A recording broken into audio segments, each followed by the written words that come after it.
Desde hace unas semanas el mundo está a puertas de lo que muchos han denominado una guerra comercial por cuenta de una decisión del nuevo presidente de Estados Unidos, Donald Trump, de subir los aranceles en un 25% a México y Canadá y un 10% a China.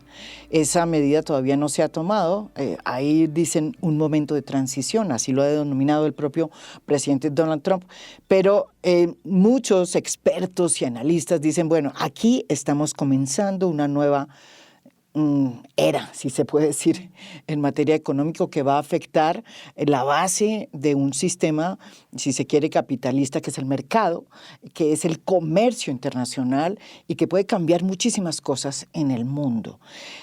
Donald Trump sostiene que es la mejor medida para fortalecer su economía y make America first again.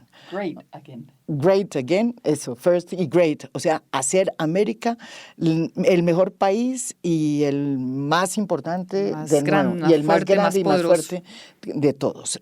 Para entender qué efectos tiene esta pues posible y cada vez más cercana guerra comercial, pues hemos invitado aquí a dos personas que nunca han venido aquí a fondo y que estoy realmente pues muy contenta que estén aquí. Primero María Claudia Lacutir, que tantas veces que dijimos que tenía que venir, exministra de Comercio, de Industria y Turismo de Colombia, y además de muchas cosas, hoy viene aquí porque es presidenta. Bueno, fue presidenta de ProColombia, pero usted ha hecho de todo, realmente, pero lo que la trae aquí es que es presidenta de la Cámara de Comercio Colomboamericana y que es como la sombrilla, ¿no es verdad?, que tiene a casi 40 gremios y asociaciones empresariales. ¿Cómo es la historia de AmCham? No, la Cámara Colomboamericana es una entidad que cumple este año 70 años y su función ha sido cómo fortalecer la relación entre Colombia y Estados Unidos a través del empresariado y pues cada uno de los afiliados de la Cámara, y es la razón de ser nuestra. Y es cómo lograr que cada vez más tanto las empresas instaladas en Colombia, que son las empresas americanas, como los colombianos, pues tengan oportunidades y que se generen negocios principalmente. Y adicionalmente, soy la presidenta de Aliadas, que Aliadas es el gremio de gremios que tiene 36 gremios, donde estamos trabajando en múltiples acciones, son 36 gremios diversificados. Error de mi producción aquí. No se preocupe que siempre hay confusión. Que bueno, y lo otro es que yo conocí muchos presidentes de esa Cámara de Comercio, eran hombres. Sí, eran hombres. Usted es la primera mujer, es correcto.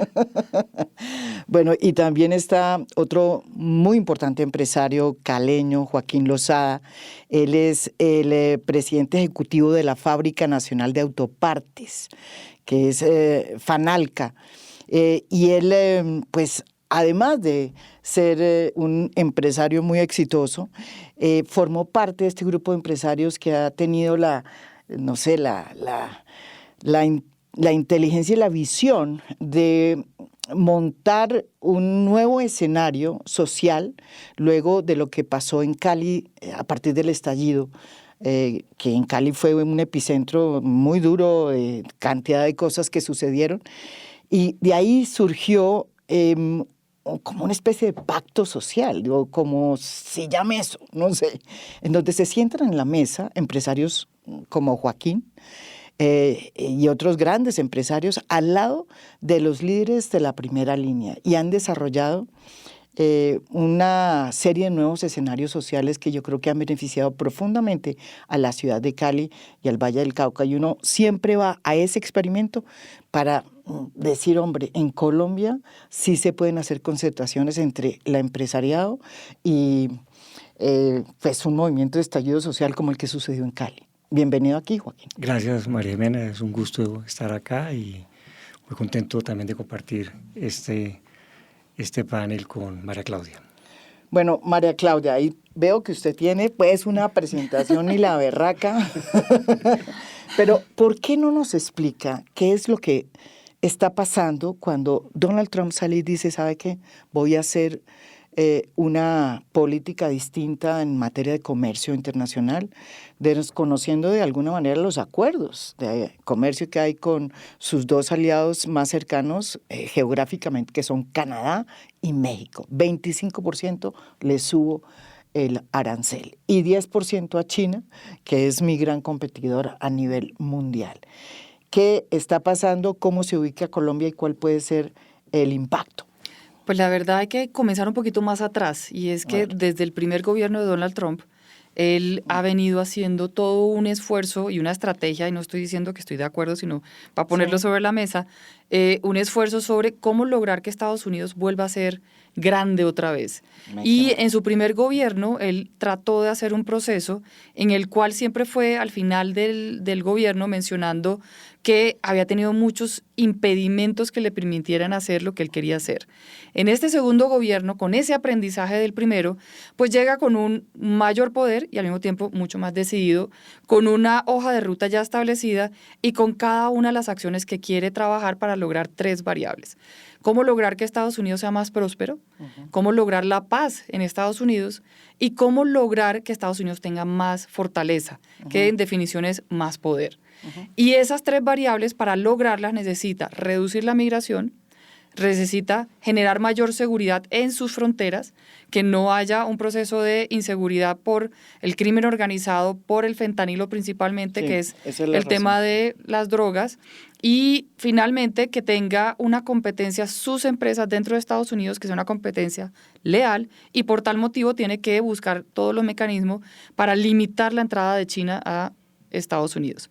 Para lograr eso tiene un arma letal, porque para nosotros puede llegar a ser letal, que son los aranceles. Pero el fin no es el arancel, es el medio para lograr que se reduzca la migración, que se reduzca la inseguridad, crimen organizado, fentanilo, y se reduzca los temas relacionados con China. Y en ese sentido, pues, tiene total claridad en este nuevo gobierno de cómo hacerlo. Y amparado bajo unas leyes que le dan toda la potestad de poderlo hacer.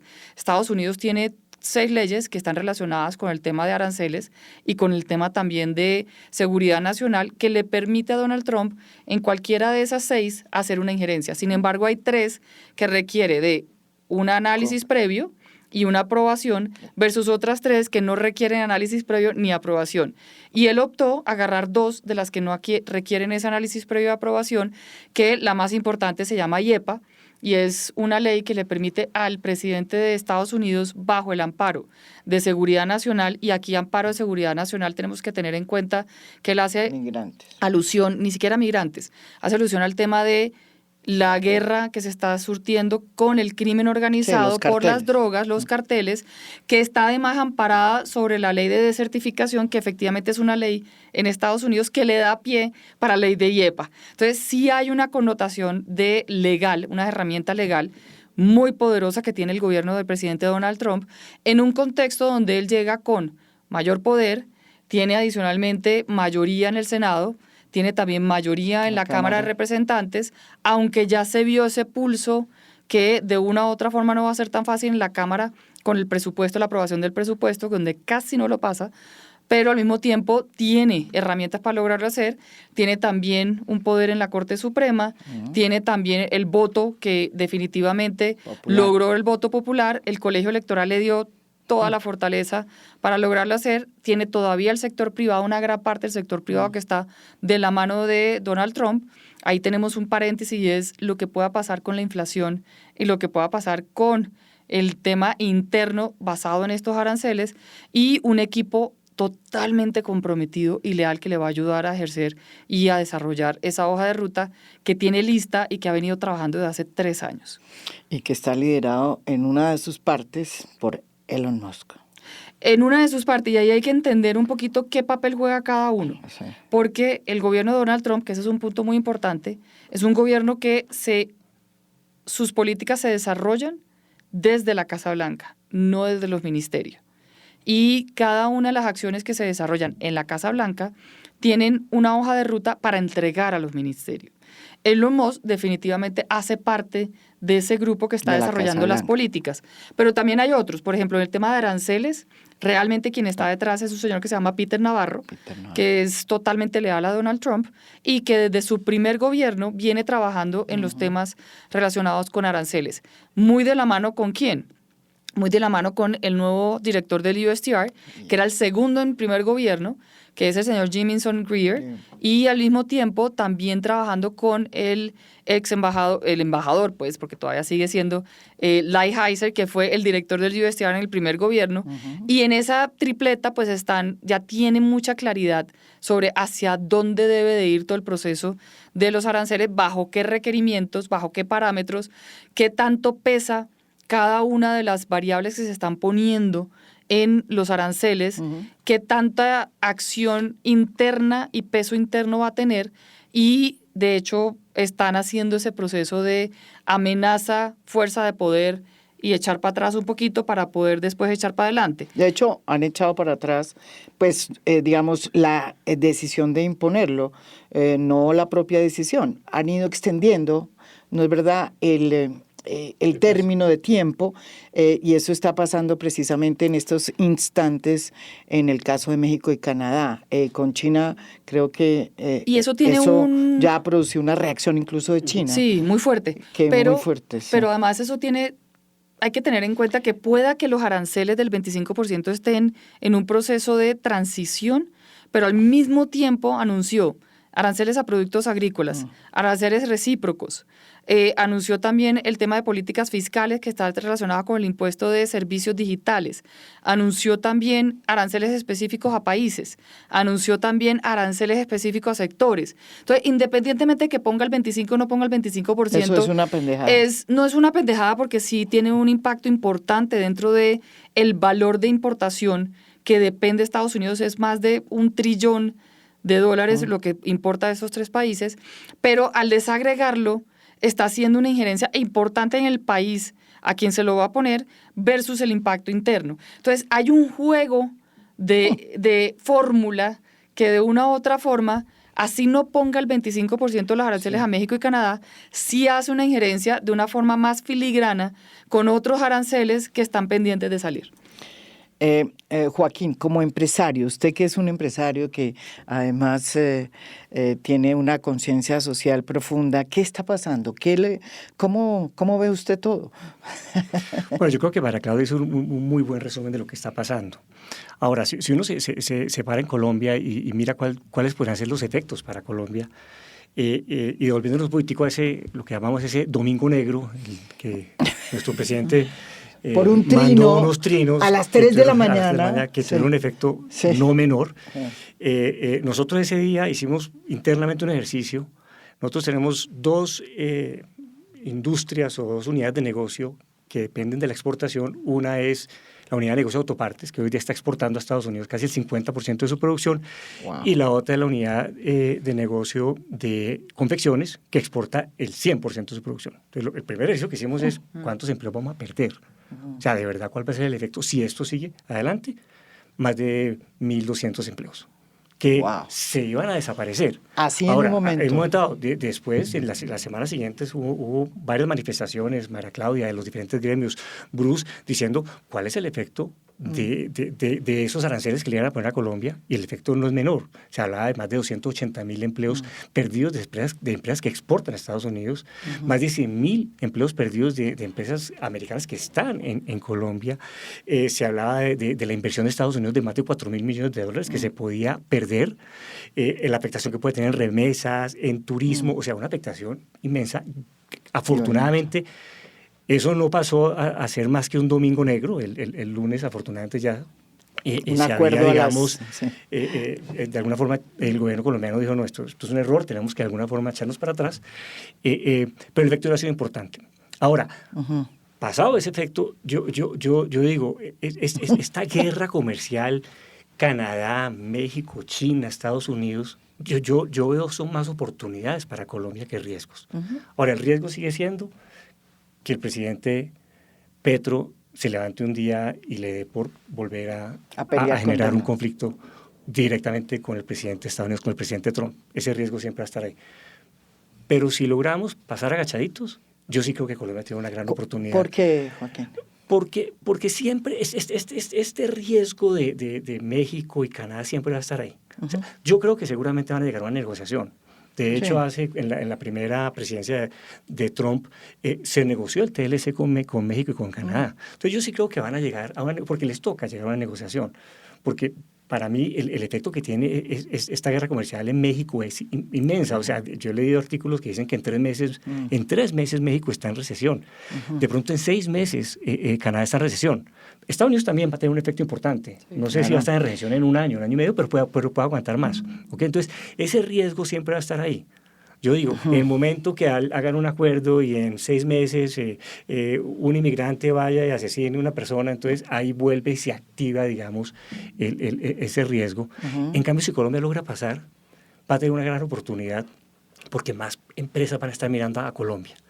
Uno ve ese milagro que ha hecho México con el tema del nearshoring, la inversión que ha recibido México con el tema del nearshoring. Sí, Yo personalmente estuve en Guanajuato hace unas semanas viendo lo que es el desarrollo industrial de Guanajuato, un área en el centro de México. La gente cree que esto es en la frontera, es en el centro de México, un área que hace 20 años era una zona agrícola que se quedó sin agua, entonces era un desierto, y hoy en día todos los años tiene inversiones de 20, 30 mil millones de dólares. 360 empresas están instaladas en Guanajuato. Es un hub del sector automotriz.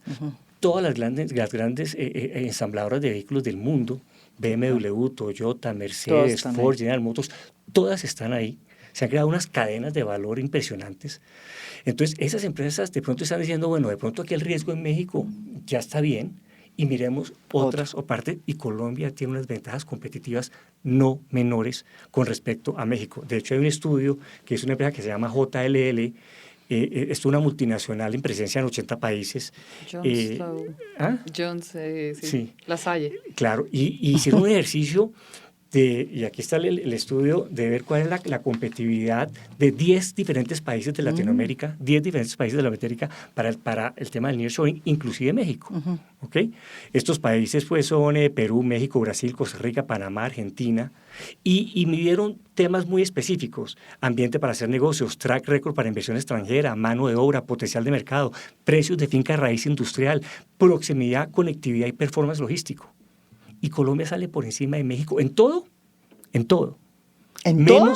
Menos en, obviamente, proximidad. Bueno, proximidad sí, porque es relativo, porque si uno lo mira desde Barranquilla... Está Barranquilla. Barranquilla y Santa Marta. Barranquilla y Santa Marta, porque ya es de Santa Marta. Yo que estuve en Guanajuato, es impresionante. Claro. Hay una parque industrial que se llama Parque Interior, que está conectado al aeropuerto, y de ahí pasa el ferrocarril que conecta Guanajuato con Chicago en 5 días. Directo. Sí. Directo. O sea, ahí es donde nosotros tenemos una debilidad. Ahora, aquí está Mara Claudia, que yo sé que ella ha estado con el gobierno apoyando, y también otros gremios como la ANDI, apoyando el tema de reactivar un CERT. Nosotros hemos hecho un ejercicio, para mí era un ejercicio muy sencillo, en el tema de autopartes. ¿Cuánto es esa ventaja que nos lleva México en términos del costo de la pieza? No es más que un 5%. O sea, si Colombia llega a activar el CERT, que en eso se está trabajando, se está hablando de un CERT del 4%, nos pone en las mismas condiciones de México. No, es como si el producto nuestro estuviera en la frontera también de Estados Unidos, con 4%. En confecciones es menos, en confecciones es un 2%. Entonces, si nosotros logramos eso, yo sigo viendo son una gran cantidad de oportunidades para Colombia en esta guerra comercial que se está generando con México y con Canadá y con la misma China. Y le complemento en el tema de inversión, que es principalmente lo que acaba de mencionar ¿Por Joaquín. qué no explica qué es un CERT? Un certificado de reembolso tributario. Sí, aquí me están haciendo el quiz. Sí. A ver. El certificado lo que le permite al empresario, pues obviamente es recibir recibir o no pagar un tributo que definitivamente cuando vaya a exportar pues le pesa sobre la exportación. De hecho, se adelantó mucho en el CERT con el ministro Reyes. Hicimos 5 acciones en diferentes ciudades para sensibilizar el proceso del ser y buscar la forma de dónde encontrábamos un punto en común para que se pudiera salir, porque obviamente no puede salir a toda la canasta exportadora. Entonces se hizo un trabajo muy juicioso, lo hizo el viceministro de Comercio. Es que como cambian tantos, los cambiaron. Cambian tantos, yo también, pero ya no se acuerda de quiénes son. Se hizo ese ejercicio y ahí está ese ejercicio que realmente sería de gran utilidad para poder poner al día Colombia, pero independientemente de ese ejercicio que es muy valioso y ojalá lo retomen, desde el 2018 nosotros venimos haciendo un análisis de la Cámara Colomboamericana sobre dónde tiene Colombia ventaja comparativa revelada frente a China, que China es seguro el país donde sí se va a mantener los aranceles, y eso tiene una historia mucho más larga, 10%, ¿no? Pero sobre lo que ya había. Adicional de lo que había. De lo que había. En el tema de confecciones, por ejemplo, un ejemplo era el 23 y es 10 por encima del 23, queda en el 33%. Exacto. Y eso es un punto muy importante, que es adicional. Entonces, hicimos el ejercicio en el 2018 y encontramos que Colombia tiene ventaja comparativa revelada. ¿Qué significa eso? Que mi producto se vende de forma competitiva frente a China en Estados Unidos. Que eso es un gran logro de los empresarios que definitivamente están haciendo unas cosas importantes. Encontramos 101 productos con ventaja comparativa revelada en ese momento del 2018. Hicimos el ejercicio con este 10% adicional y encontramos que se aumentan 44 partidas adicionales, o sea que termina en 145 partidas adicionales con ventaja comparativa revelada en Estados Unidos frente a China. Y hicimos un corte con todas esas variables, las partidas, para ver cómo les habían ido a las que habíamos establecido en el 2018. Encontramos 39 que tienen un crecimiento del 17.7%, mientras que China decrece un 23% en esas mismas partidas. Yo no puedo decir que Colombia le está quitándole el espacio a China, pero sí puedo decir que Colombia está abarcando más mercado en donde compite con China y donde ya el empresariado estadounidense está viendo que una forma de generar una distribución de riesgo es Colombia. Y eso es muy importante porque ya empieza a verse esa dinámica donde si se da esos aranceles de México y Canadá, pues ahí tenemos, por parte de Canadá son 43 y por parte de México son 37 partidas o productos. Y en ese sentido, Colombia tiene esas oportunidades y no son productos que sean nuevos. ¿Y cuáles? ¿En qué? Entonces, ¿qué por ejemplo, con China tenemos diferentes áreas. Uno es el tema de plástico, productos químicos, está industria alimentaria, sector agroindustrial y productos minerales. Pero con esta adicional de 10 entra textiles y confecciones en ciertos rubros, entra un tema de maquinarias eléctrico y un tema de construcción que anteriormente no entraba. Entonces, tenemos adicionales que Colombia sabe hacer y sabe hacer de forma competitiva, ahí sí, frente a China en Estados Unidos. Y, por ejemplo, cuando uno mira el tema de Canadá, que son 43, tenemos todo el tema, hay textiles, ropa interior, que ya hoy en día, si se mantienen esos aranceles, se dan esos aranceles, Colombia entra a tener esas oportunidades, químico, reino animal, industria alimenticia, agroindustrial y minerales. En cada uno, como bien dice Joaquín, hay oportunidades para Colombia. Independientemente de la tensión que tengamos, se mantiene porque hay un tema muy importante. Estados Unidos, el 25% de su PIB lo hace el comercio. Y cuando uno desagrega qué parte del comercio hace ese 25%, es más un país comprador que un país exportador. Estados Unidos depende de la compra, no de la exportación, para poder hacer una injerencia. Es un país de consumo más que un país de exportación. Y en ese sentido, pues va a haber siempre una oportunidad para los productos colombianos independientemente del contexto. Ahora, una pregunta que uno siempre se hace, bueno, y nosotros entonces no estamos en ninguna lista todavía, cosa que es una muy buena ventaja. Sí estamos. ¿En cuál lista estamos? Porque ni siquiera las organizaciones criminales clasificaron, cosa que me complace, o sea, no estamos. Bueno, en ese tipo de lista no estamos, pero ¿en qué lista estamos? Lo que sí tenemos hoy en día es, para los temas de aranceles recíprocos, que están basados en no si tiene un superávit o un tema deficitario, sino es qué país tiene aranceles o medidas proteccionistas o temas relacionados con IVA o con acciones de políticas de competencia que estén afectando a los productos colombianos. Y ahí sí tenemos 19 temas pendientes que de una u otra forma estarían afectando a los productos colombianos. También tenemos, por ejemplo... por ejemplo... El tema del impuesto a los servicios digitales. por ejemplo, que es la presencia económica significativa que el año pasado entró dentro de la reforma tributaria. Eso es un tema que está sobre la mesa.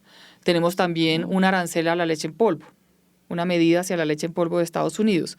Tenemos una investigación pendiente sobre el maíz. El maíz es el tercer producto de exportación de Estados Unidos, es a Colombia. Estoy de acuerdo con ese maíz. Pero es que lo confunden. No, el maíz de la arepa colombiana no sale de ahí. Es que claro que no sale. No. Pero si seguimos dejando que entre, terminarán haciéndose arepas de maíz. Pero eso es una buena discusión, porque mire, y aquí Joaquín me puede corregir también. Colombia necesita 6.5 millones de toneladas de maíz para poder consumir. Está produciendo 1.2 toneladas. No se lo compra a Estados Unidos, que tiene 0 arancel y que adicionalmente tiene una ventaja competitiva para vender aquí en Colombia que le permite a quienes lo compran, que no son los que producen la arepas, sino son para los productos procesados para la proteína animal principalmente, alimentación. Si no se lo compramos a Estados Unidos, se lo vamos a terminar comprando o a Brasil o a Argentina, que no tenemos un acuerdo comercial y que va a ser mucho más costoso. Claro. Entonces, ahí sería una proveeduría que es una proveeduría competitiva. Mientras Colombia no produzca los 6.5 millones de toneladas, la mejor opción es Estados Unidos. ¿Para qué? Para que sigamos teniendo un pollo, un huevo que sea asequible como proteína para los colombianos. Joaquín, en materia de, digamos, tú dices que sí, que hay, o sea, eres no optimista, a mí la palabra no me gusta optimista. Tienes esperanza de que las cosas vayan hacia un buen viento, que yo creo que es bien interesante lo que están diciendo, pero la pregunta es, hay, digamos, hoy en los empresarios mejor dicho, la fuerza para enfrentar lo que se viene, porque esto es otro mundo. Entonces, cuando dices sí, vamos a aumentar la producción, ¿pueden aumentar la producción? O sea, hay un material humano, un capital que realmente esté listo ahí. Es una muy buena pregunta, María Jiménez. Yo puedo hablar por la experiencia nuestra. Nosotros recibimos una llamada hace 15 días. El principal cliente nuestro en Colombia en la parte de confecciones es Adidas. Y recibimos una llamada de que ellos quieren aumentar la producción en Colombia. Ahora, eso no es automático. O sea, no es automático. Una planta de confección requiere una mano de obra calificada, tenemos que contratar la gente, tenemos que hacer algunas inversiones en crecer la infraestructura que tenemos en este momento.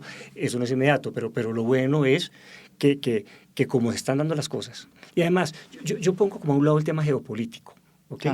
Yo creo que Colombia, independientemente si hay este conflicto entre Estados Unidos y México y Canadá, independientemente de eso, Colombia tiene una posición geográfica privilegiada.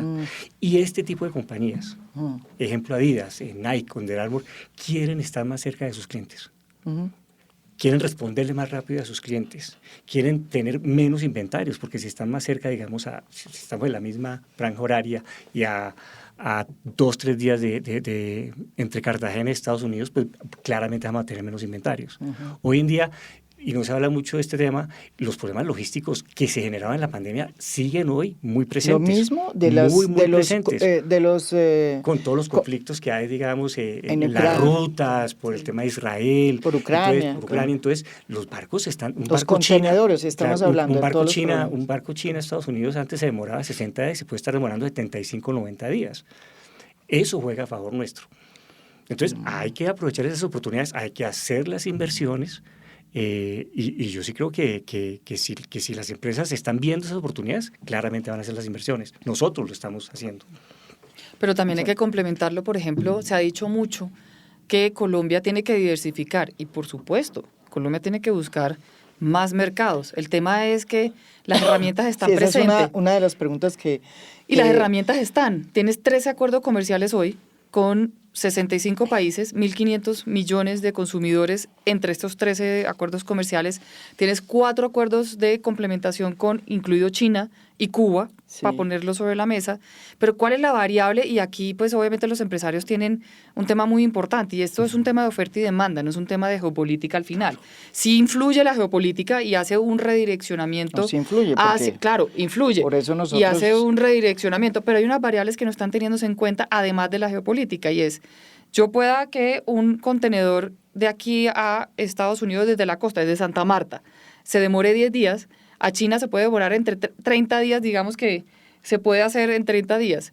Pero ¿qué pasa? Que al momento de llegar a China, ese mismo contenedor tiene que cumplir con unas variables que son los certificados, las normas de calidad, que son a veces diferentes a las que tiene con Estados Unidos, que no son igualitarias y que no permite a un empresario que ya exporta a Estados Unidos decir de la noche a la mañana, bueno, como ya no voy a poder exportar a Estados Unidos, voy para China. Eso no funciona así, porque tienes que cumplir con unos requerimientos y adicionalmente unos tiempos que son totalmente diferentes. Entonces, sí, está abierto, pero por alguna razón no se ha hecho ese proceso de diversificación a todos los países con los cuales se tiene un acuerdo comercial, porque efectivamente el principal mercado del mundo consumidor está a 2 horas y media de distancia de Barranquilla o Santa Marta a Miami.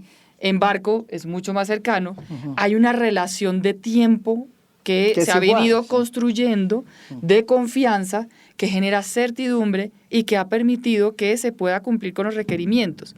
Cambiar eso es muy difícil, sobre todo porque el negocio como tal, el precio, la oferta y la demanda, tiene mejores beneficios con este mercado que con otros mercados. Entonces no es un tema de la noche a la mañana. O sea te digo, Mariana, un tema, se habla de mirar hacia China. Exacto, es la pregunta que yo tengo. ¿Será que podemos reemplazar los 14.500 millones de dólares de exportaciones que le hace Colombia a Estados Unidos por China?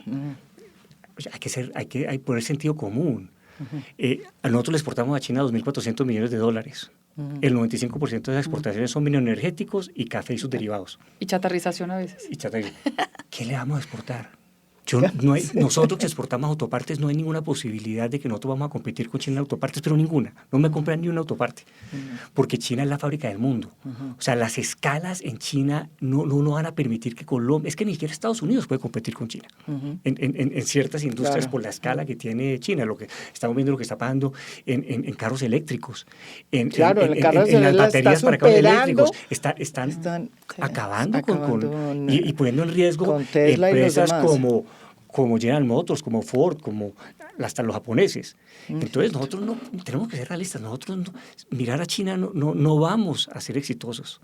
Seguramente vamos a poder exportar más café, sí, y de pronto más... ¿Y ellos van a poder entrar acá a hacer más infraestructura? Sí, pero tiene que cumplir con requerimientos fitosanitarios que son mucho más fuertes, mucho más... ¿En China? En China, por ejemplo, el proceso de carne y pollo, que es uno de los grandes consumos que tiene, porque no tienen suficiente proteínas en China. Un gran mercado para Colombia es China, realmente. Pero hay que cumplir con los requerimientos fitosanitarios que es imposible por parte del país cumplirlo. Entonces no va a haber esa posibilidad de vender esos productos, así se quiera, a menos que China los quite, lo cual no se ve la posibilidad de que China quite esos requerimientos. China produce el 30% de las manufacturas a nivel mundial y consume solamente el 13%. Entonces esa es otra variable importante, y es que ¿para dónde se va a ir toda esa producción que de una u otra forma, si no es Estados Unidos, que es el mayor consumidor de tipo de manufacturas? Entonces, ahí empieza todo un proceso que la tensión comercial va a empezar a mostrar, y es hacia dónde China va a empezar a llevar sus productos, que va a generar una confrontación en múltiples países, porque va a romper mercado, va a romper precio, y va a haber un tema de competencia que va a activarse en múltiples países. José Antonio Campo, ya como para ir terminando, dice que si realmente se lleva a cabo toda esta guerra comercial, eso va a afectar profundamente a la economía americana, va a acabar con el multilateralismo en materia de comercio. Organizaciones como la OMC. OMC van a desaparecer, y a la postre, dice él, pues el único que va a salir ganando va a ser China. Veo que ustedes dicen que eso no es así. ¿O alguna reflexión al respecto? Yo sí creo que Estados Unidos se va a afectar. De hecho, una presentación muy buena que vimos la semana pasada que nos hizo María Claudia, y me corriges, María Claudia, solamente con el 25% de arancel que le pondría a los combustibles a Canadá, el precio de la gasolina en Estados Unidos se subiría 0.75 por galón. Por galón. No. O sea, eso es como un 20%, 25% por galón. Acordemos que Trump en campaña lo que más tuvo eco es en la inflación, en que Biden no pudo controlar la inflación, de que los alimentos están más costosos, de que el huevo está más costoso. Automáticamente, si si los aranceles quedan en esos niveles, que yo no creo, el tema inflacionario en Estados Unidos se va a dar, no me cabe la menor duda. Y eso sí que sería un efecto muy negativo para Estados Unidos. Entonces, yo sí creo que sí va a tener un efecto negativo en Estados Unidos, y por eso pienso que van a terminar negociando. Van a terminar negociando. Ojalá, ¿sí? Van a terminar negociando, pero definitivamente la amenaza va a seguir constante. La incertidumbre y la incertidumbre está también va a seguir constante. ¿Por qué? Porque parte del ejercicio del nuevo presidente Donald Trump en su nuevo gobierno es: yo ya sé cómo funciona esto, yo sé que tengo el poder de compra y dependen ellos más de mí que yo de ellos en sentido de compra, donde yo creo que van a establecer aranceles muy filigrana a ciertos productos que no le generan un impacto interno tan fuerte como el que sí le puede generar a México y sí le puede generar a Canadá. ¿Qué fue lo que hizo Canadá, de hecho? Si uno mira los impuestos que Canadá le puso a Estados Unidos en aranceles, se lo puso a unos productos de consumo que son importantes y que va a pegar en el bolsillo del ciudadano estadounidense de una forma contundente. Y yo creo que eso fue lo que hizo hacer que el presidente Donald Trump dijera: yo tengo que analizar mejor mis aranceles hacia ellos porque ellos lo tienen muy bien establecido. Y es que esta nueva guerra comercial con China, México y Canadá no cogió desprevenido ni a China ni a México, a Canadá. Eso, si uno mira, China está súper preparado, o sea, eso es un tema realmente relevante porque China ya no traga en seco. Ya China tiene un plan de trabajo, igual que lo hizo Estados Unidos, donde sabe cuáles son los sectores a los cuales puede hacer una injerencia fuerte para que le pese a Estados Unidos dentro de la inflación. Y como dice Joaquín, la inflación es de las pocas cosas que realmente el presidente Donald Trump le va a poner atención. Y lo mismo a la bolsa de valores, que la estamos viendo totalmente de capa caída, decreciendo. Hoy fue. Sí, pero importante. La noticia más impresionante. Y hay un tema relevante también, y es, por ejemplo, los impuestos a los automóviles. El tema de un automóvil en Estados Unidos quiere decir que es un proceso de progreso. La persona sabe que está progresando cuando cambia de carro y cuando mejora su carro. Y si se pone este tipo de aranceles, el costo por carro es de $3,000 adicionales. Sí. Eso pega a la inflación, pega al poder adquisitivo y pega también a los estadounidenses, donde van a decir: la clase media, que es la que mantiene ese país, va a seguir sintiendo que, a pesar de que la economía va bien, ellos no sienten eso, y eso fue lo que hizo que ganara Donald Trump un poco en estas elecciones. Sí, precisamente hoy, a raíz de unas declaraciones de Donald Trump, se generó una fuerte caída de la bolsa de Wall Street. Que fue lo que estábamos hablando al inicio, que Donald Trump había dicho que eso es un problema de ajuste y que va a haber una transición y que después ya se arregla. Eso... Vamos a ver. Vamos a ver. Vamos a ver. Bueno, pero lo que sí es cierto es que estamos entrando a un universo distinto, ¿o no? Total. 100%. ¿No es verdad? Esto 100%. es distinto. Esto ya no va a ser regido por el multilateralismo, por diplomacia. La diplomacia. Exacto, no es por ahí, ¿no es verdad? Y cada...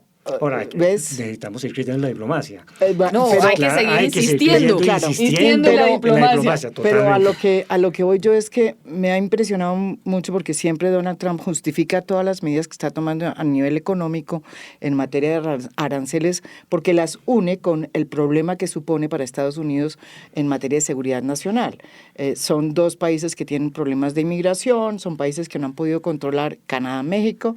China es distinto, pero en fin, hay un problema que lo ata a la seguridad nacional. Y en ese caso, ¿dónde está situada Colombia?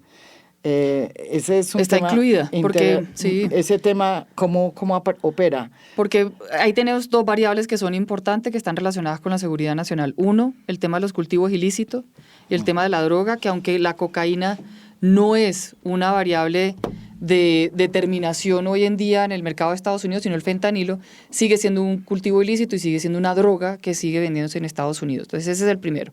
Y el segundo es el tema de la migración. Pero en el tema de la migración, Colombia tiene cifras para mostrar, cosa diferente que en el tema de cultivos ilícitos.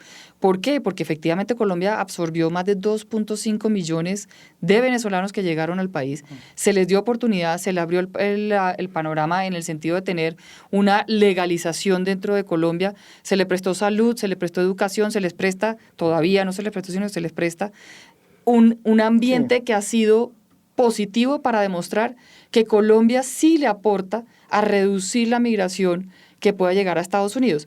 Sin embargo, también hay que decir, en los últimos años se ha venido aumentando, no solamente la migración de los venezolanos, sino también de los colombianos. Y en ese sentido, el ejercicio que están haciendo los empresarios en generar empleo, en sentarse para poder romper esas dinámicas de presión sobre los temas de oportunidades, son indispensables también para poner sobre la mesa de que Colombia le está apostando. Entonces, ahí Colombia va a entrar en un tema de que no es equilibrado. Desde el punto de vista de migración, hay acciones que nos pueden ayudar a mostrar que Colombia es un país solución. Y en el tema de cultivos ilícitos, somos un país problema, donde realmente el ejercicio de reducir el problema no se ha visto. Estamos entre las dos disyuntivas, porque lo que ha dicho el presidente Donald Trump es que yo no tengo aliados. Yo lo que tengo son países que son país solución para Estados Unidos o país problema para Estados Unidos. Y nosotros estamos en las dos variables. Y con un tema adicional, y es que tenemos unos temas intermediarios que pueden alzar la mano, dependiendo de la proactividad de nuestro gobierno, de decir nosotros estamos aquí presentes y queremos que nos tengan en cuenta, como es el caso de los aranceles recíprocos, como es el caso de los temas de agricultura o como es el caso de migración, de no recibir los migrantes que todavía están por llegar.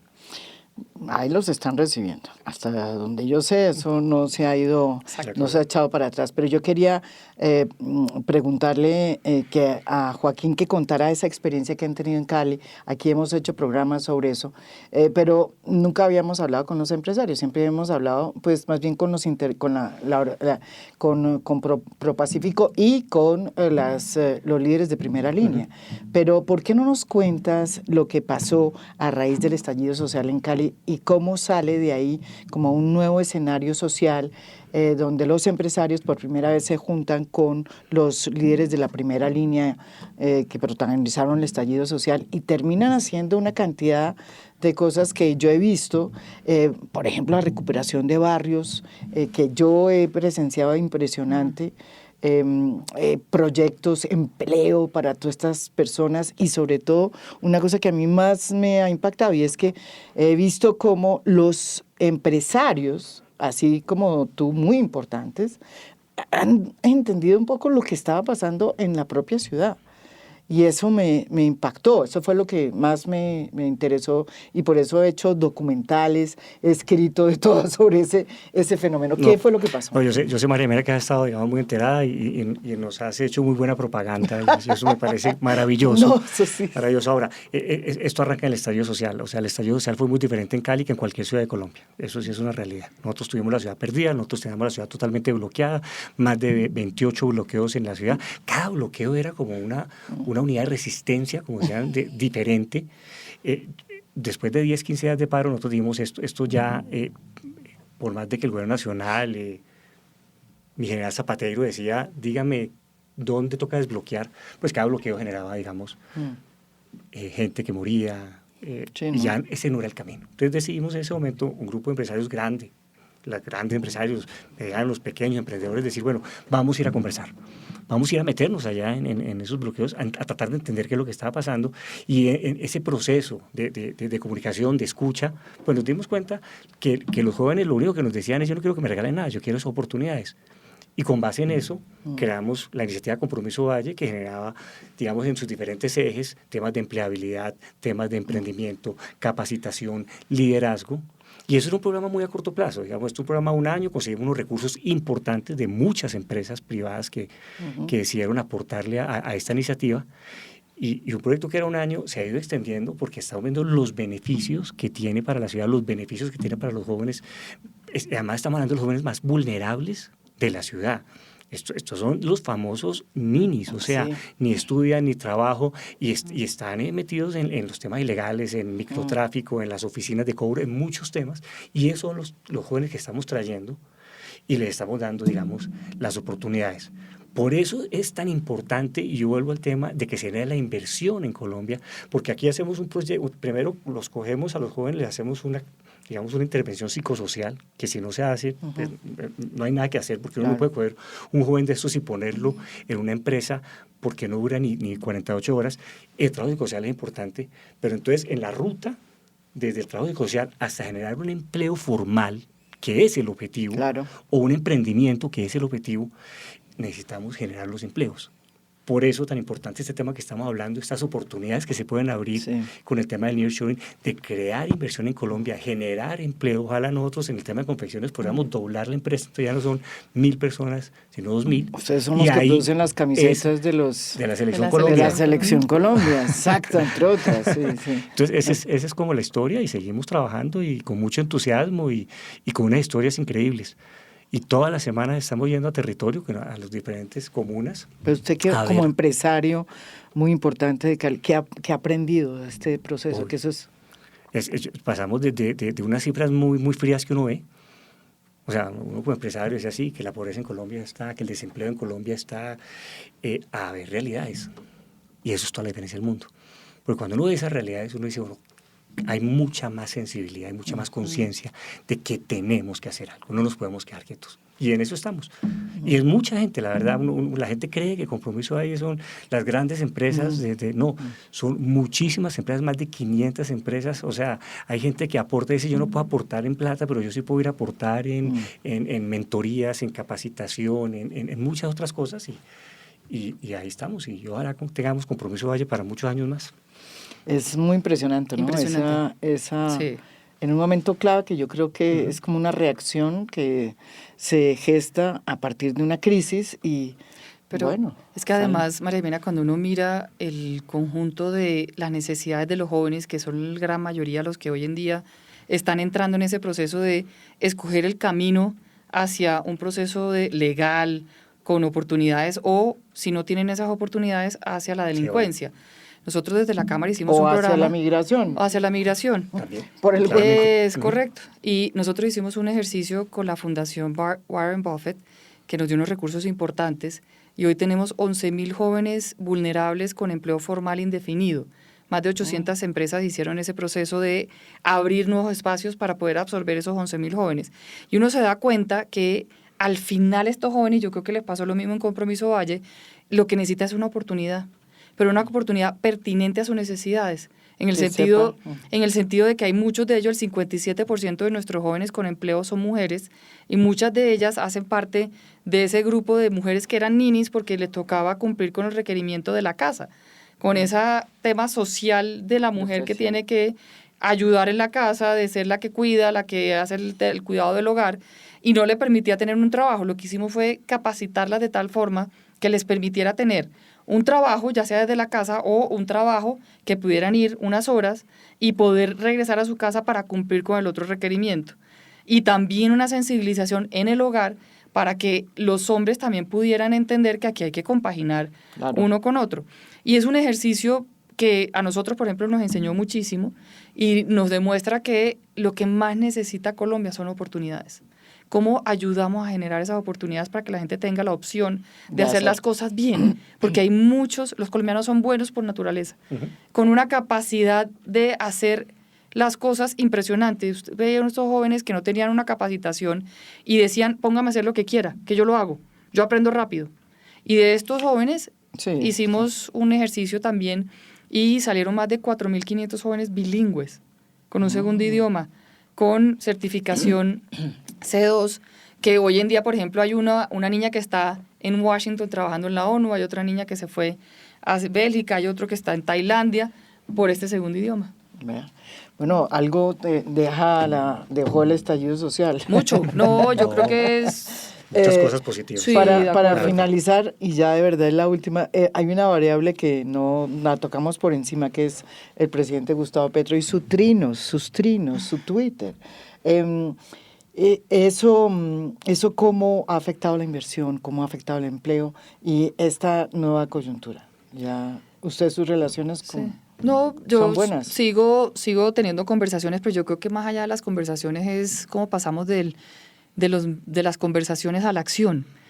Hay un tema realmente importante y prioritario, y es que la única forma de generar una inversión, de generar acciones que promuevan el progreso y el crecimiento es a través de la confianza y la certidumbre. Y lastimosamente, cada trino, las reformas que están hoy en día en el Congreso, por ejemplo, la reforma laboral, la reforma a la salud, las diferentes decretos como la reserva forestal, múltiples otros. El tema, como lo ha dicho el Departamento de Estado de Estados Unidos en un documento del clima de inversión en Colombia, que mencionó que la soberanía nacional del presidente Petro sobre algunos sectores generan una desconfianza enorme y eso inhabilita la inversión desde Estados Unidos. Y por primera vez en 10 años, el Departamento de Estado no recomienda a Colombia como un país para invertir el año pasado. Y eso tiene que ver y pasa por esa incertidumbre y esa desconfianza que se ha generado con el sector privado desde el gobierno, donde es muy fácil hacer un ejercicio de trabajar mancomunadamente. Yo estoy de acuerdo. Yo creo que los trinos hacen daño. No me cabe la menor duda. Yo personalmente he tratado de no estar tan pendiente de lo que dice el presidente.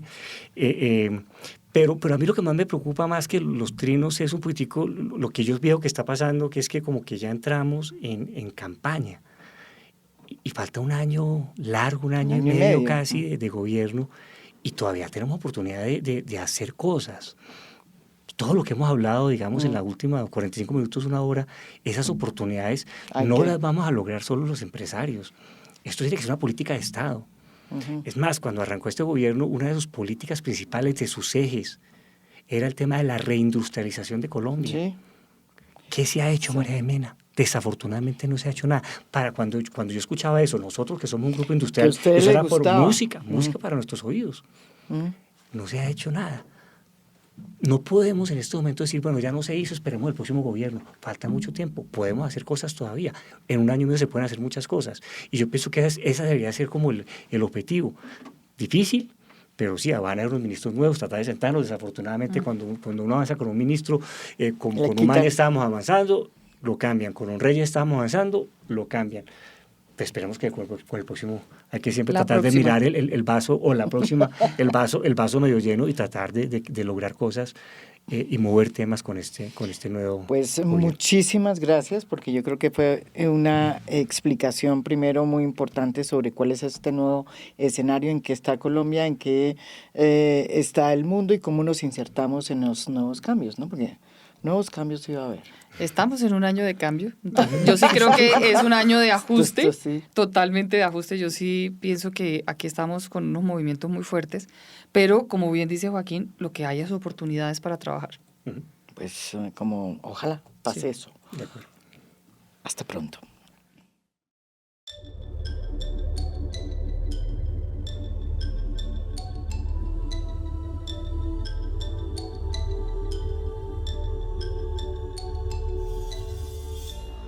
A Fondo es un podcast producido por Mafialand.